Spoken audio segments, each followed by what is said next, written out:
Right guys, time to build this bad boy. Hey guys, welcome back to Tamiya Legends, and once again, thank you for stopping by. So it's build day, and we all love a build day, don't we? So this is the Tamiya Porsche 911 GT1. This is a and they've called it the street version.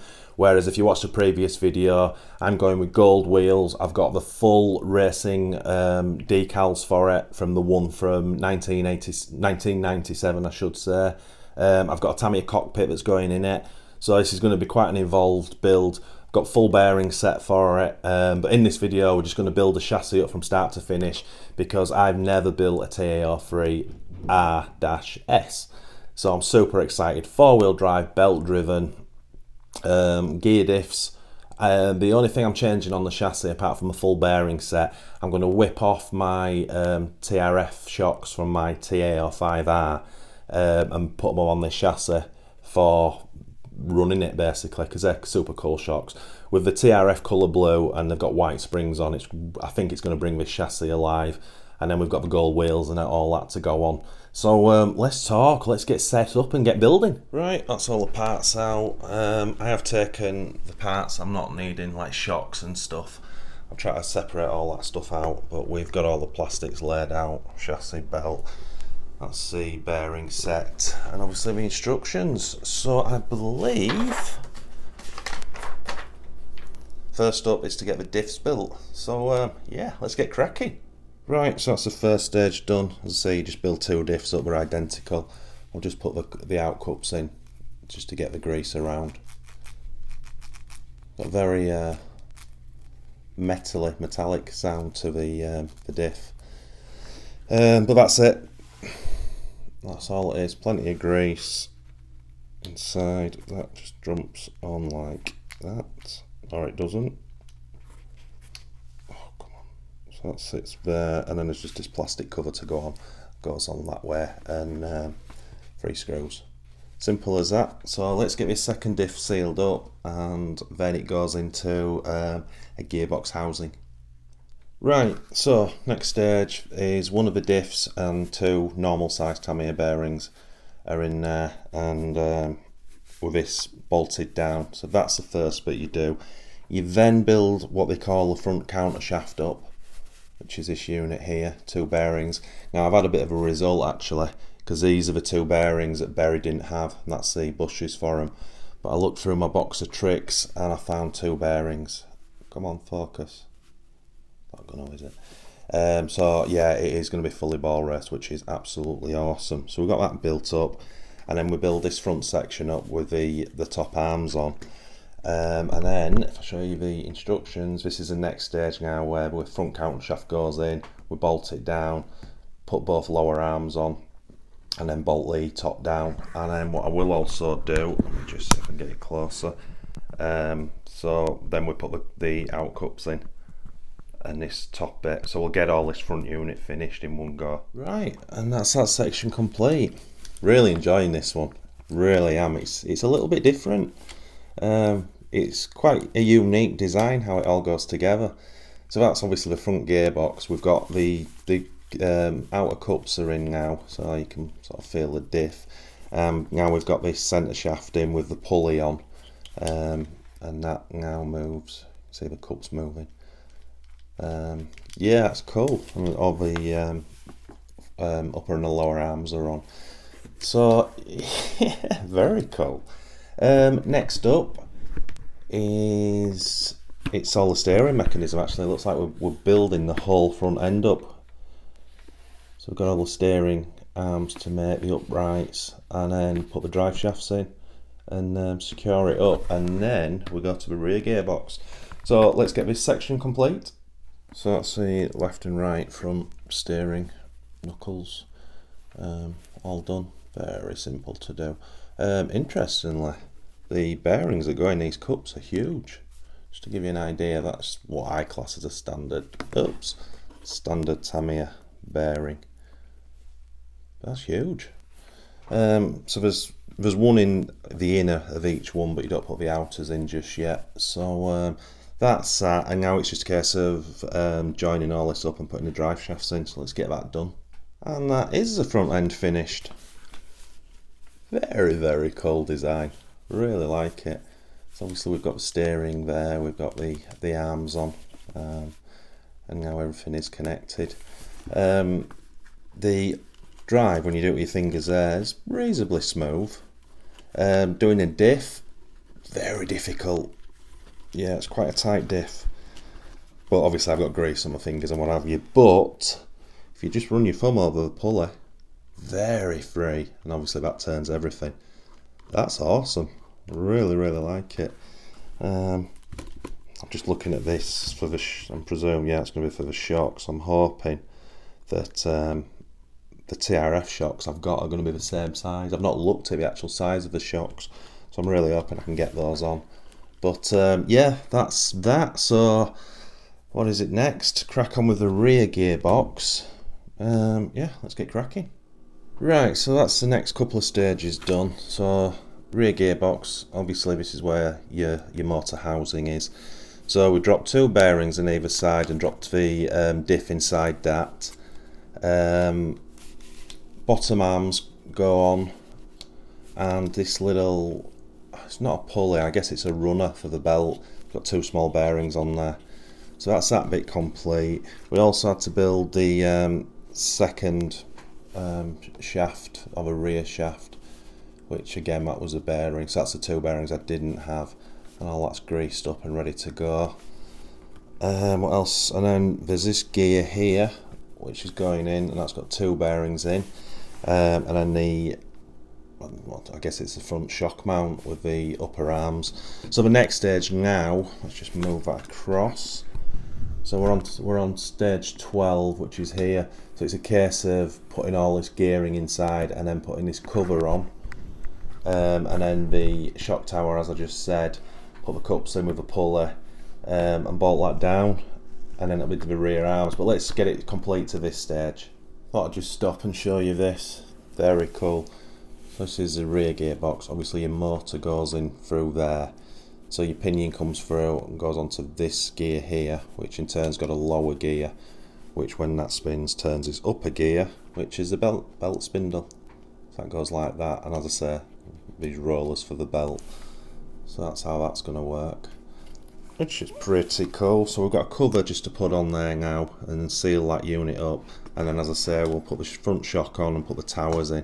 So let's get that done. Okay, that's all back together.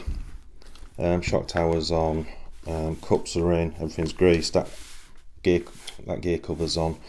Again, if you're difficult to turn, but if you just do it on the pulley, it's very free and smooth. Feels great, to be honest. So just looking at the instructions now, I've got to do the rear cups, and then it's just a case of attaching the rear cups with the drive shafts on. It looks like we're going to fit the motor. Cool. Right, that's the rear gearbox finished. Well, finished to that stage. Then we'll get your arms on, you got your cups, drive shafts are in, greased. The large bearings actually only go on the inside, and then it's a normal size bearings on the outside. Well, it's not actually. There's it's a neck size up. So we've used, what have we used? 1, 2, 3, 4. I think we've used 4 different size bearings, is that right? We've done, the 2 I had is 1, 2, 3, 4. Yeah, 4 different size. Hang on, sorry about this. I want to get this right. So we've used 1, 2, 3, 5 different size of bearings in this car. That's incredible. I don't think I've ever had a Tamiya car that's had 5 different size bearings. Anyway, so as I said, that's all done. Again, feels a little bit smoother than the front, this one, or maybe just my fingers have not got as much grease on.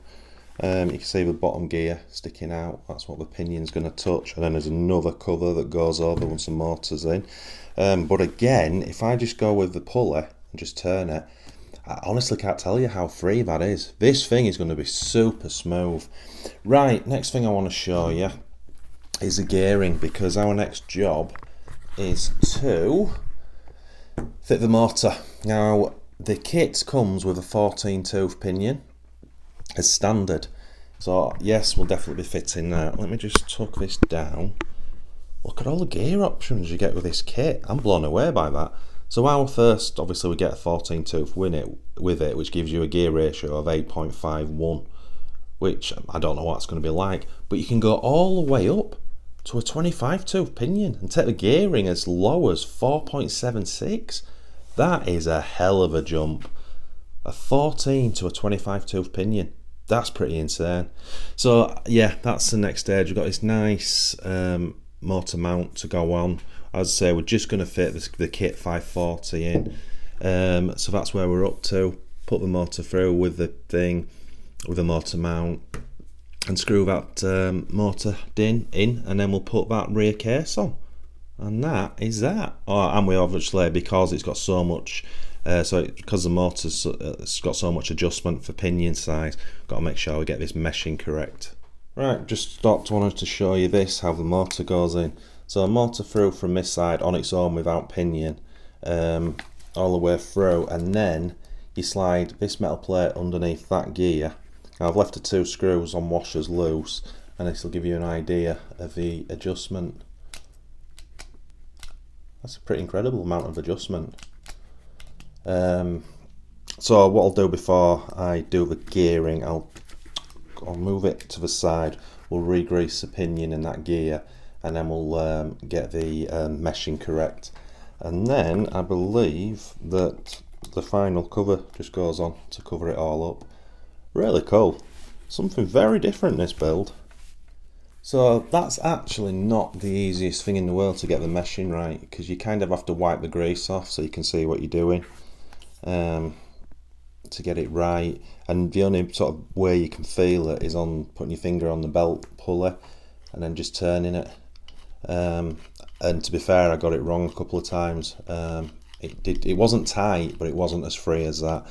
Difficult to see, but yeah, in the instructions, you kind of want almost, I'd say, 1/2 mil clearance from when the tooth, from the spur gear tooth into the pinion tooth.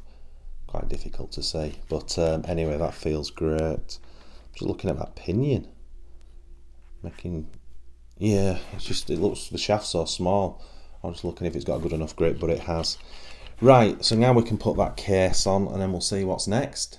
Right, so the next 2 pages are building the kit oil dampers up, but I'm going to bypass that. I know I'm going to have to build these at some stage, but I'm going to bypass that and go downstairs, and I'll bring the TR5R up, and we'll just whiz the shocks off that, because then it's just a case of clipping the front and back shocks to the gearbox.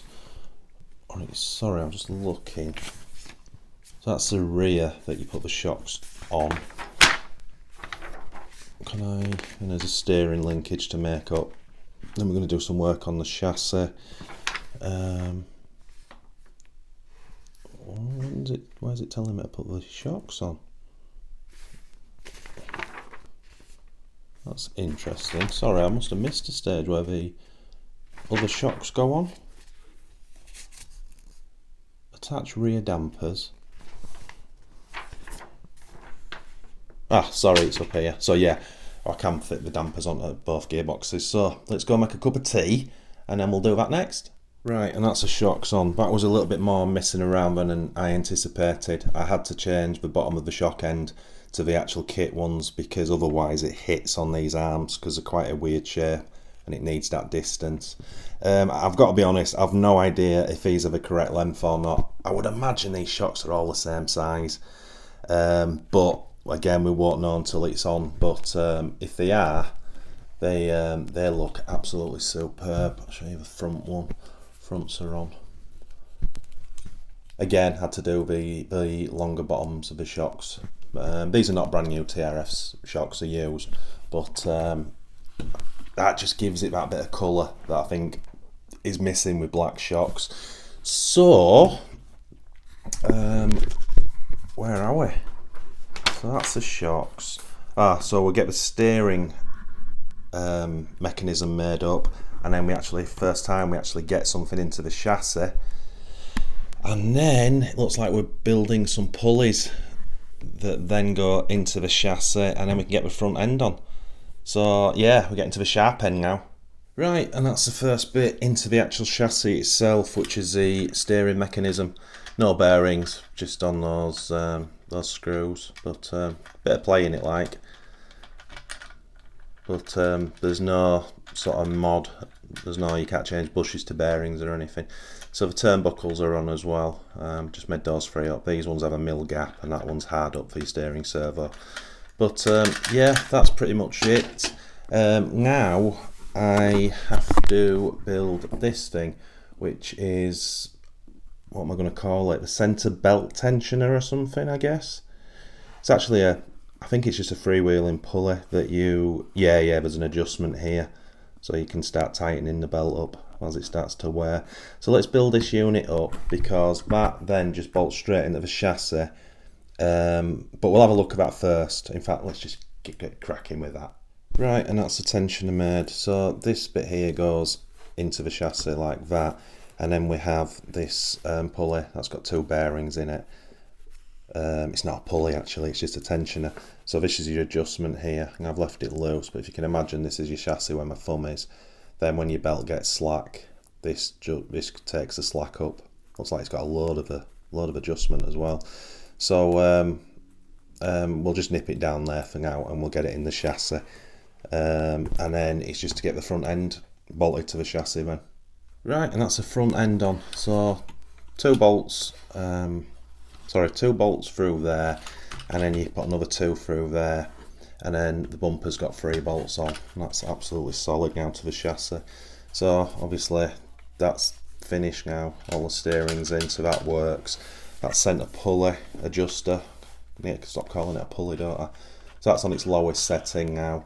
So looking at instructions now, I need to, let's just put this out here. So next stage is dig the belt out and start feeding it through the chassis, right through until the rear gearbox, and then get that rear gearbox on. So let's do that. I'm excited. Right, so that's basically it. So obviously the belt tucks under at the front round the pulley. I've now sunk this lower, and I'll go back to tell you why I've done that. And then at the back you feed it over the bearings and then around the pulley. It's not tricky, but it's a two-hand job to do it, because the back of the gearbox is loose when you're at that stage. But that's it in position. Now interestingly, the whole back end gearbox is only held on with those 2 outer screws, which I'm amazed at. There's nothing in the top, or maybe I'm getting this wrong. In fact, I just need to double check as I go if I have to put 2 screws into there. I would have thought I have to. Anyway, I'll double check that. So we bolted them down, and then we put this cover plate on and this end bumper, I guess you want to call it. And then there's a centre brace. This FRP centre brace goes in at the end, and that's why I had to slacken that off, because I'd done the belt tensioner. But obviously this splays the chassis slightly, which put tension on the belt, so I slackened that right off, put that in a position, and then I've moved that right down now, and that's pretty enough good to go. I think feels great. So it's just a case of now getting the body posts on, getting the wheel adapters on, battery cover, battery stopper. So I'll dig all that stuff out, and we'll get that bit done.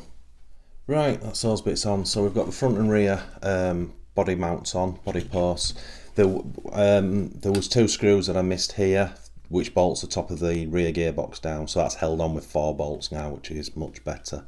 I've put the little aerial mount on, and I've also put the battery stay there, and I'm pretty sure, just make sure that steering's working, yep.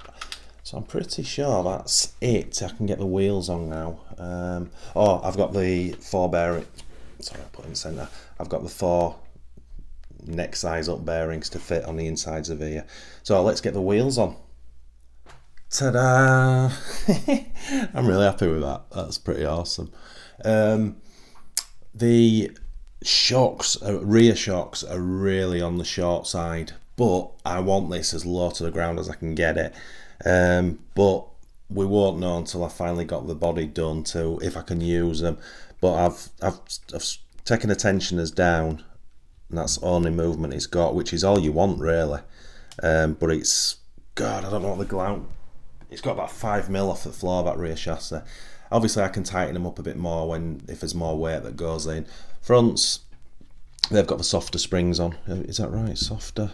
Yeah, I think they're softer up front. And I've put those collars right up to sink it a little bit lower, because there is no shock adjustment positions. You've got one set and that's it. But that is awesome. When I was sort of saying the diffs felt tight, no, once the wheels are on, feels great. Front and back. Just hold that steering with my finger. Feels great. And that's, again, the overall drive. Obviously that gearing's quite high with that 14.2. I've altered the towing on the front. It was towing out slightly. I've probably got it round about neutral there, but again, that's all stuff for a later date. You can't really see, I don't think, but if you can see those rear wheels with the offsets are hanging out more than the fronts to fill that rear arch up. Really happy I went with the TRF shocks. It's added a nice bit of colour to it all. Yeah, you feel it. It feels really low geared. It's more like a hill climber than a speed car. But again, we're not in this for the. We've done loads of fast cars, haven't we? This is one to be appreciated and admired. But what a great build that was. Steering. I'll show you how much you get. Again, no adjustment. That's all you get. But be good enough for what we're doing. Yeah, very happy with that. And I think that belt's about, well, that could probably do with coming up a tad more. But again, we'll wait till we start getting the electrics in it. What else is there to do then? I think that's pretty much it. Obviously I've left over a shed load of stuff with the shocks and stuff and all the bushes.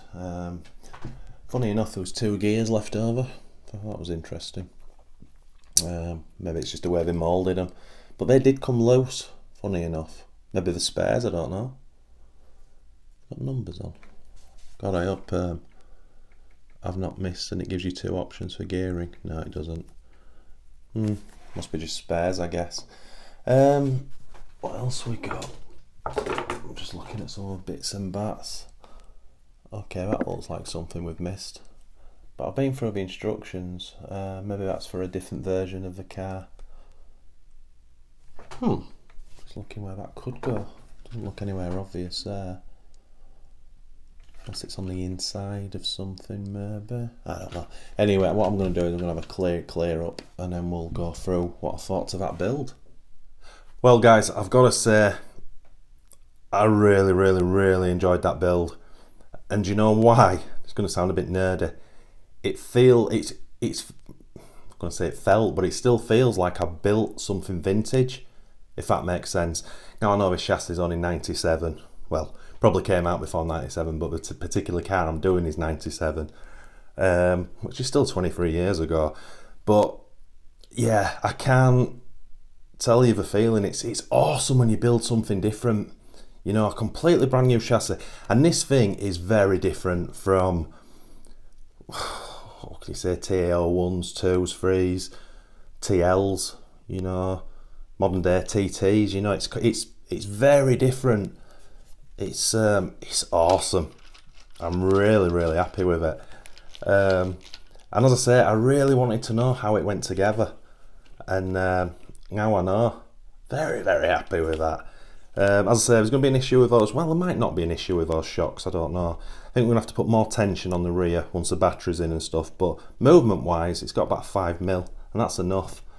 And we'll figure the front end out once, as I say, there's not much weight to go in it. But yeah, I'm super excited about running this. But although, next stage is the body shell. So the body shell itself shouldn't be that difficult. It's one colour, white. Got to cut it out, cut the arches, put the masking in, window masks in, clean it out, key it. It's a couple of coats of white, it'll be more than a couple. And then the big mission with that will be the decals. And what I'm going to do the same as I did with the Porsche 911. I'm going to put the... Oh, no, sorry, I'm telling a lie. Oh, that's interesting. I just realised something. So the kit decals that the street version comes with are full smoked, But the reproduction MCI ones are edges. That's interesting because the original car came with smoked. I don't think MCI can do smoked windows. So that's interesting. So I've got the option either or because I can use either one from either set. But anyway, that's for another video, isn't it? So that's taken me, I think I started it at around about 11:30 this morning, and it's about, what time is it now? It's coming up on 4 p.m. So, but I really just took my time and enjoyed it. Obviously we did slightly different things and it takes longer putting it on video. Again, mega happy I put the TRF shocks on just for the colour. It just breaks it up and makes it look a little bit more lively. I may look at the gearing as well when we come to run it and maybe up that 14 tooth pinion. Maybe go, because it was 14 to 25, so maybe go somewhere in the middle, around about 18, 19 maybe. Or maybe we just run it on 14 and see how it goes. We can always sort of upgrade the pinion after that. Yeah, very, very happy. That's put a smile on my face, that one. All Tamiya kits do, especially when I build for a brand new in-box kit. It's awesome, but it's more special when you've never built anything. Come on, that bottom end is really different. So guys, I will shut up, and then I'm going to go away and have a look at this now. Have a little play. We'll stick the body shell on and what have you. Awesome. So guys, once again, thanks so much for watching. It's much appreciated. If you're new to this channel, please consider liking and subscribing to support us. And if you do that, smash that notification buzzer for our weekly videos. But the most important thing of all is, guys, happy arseeing.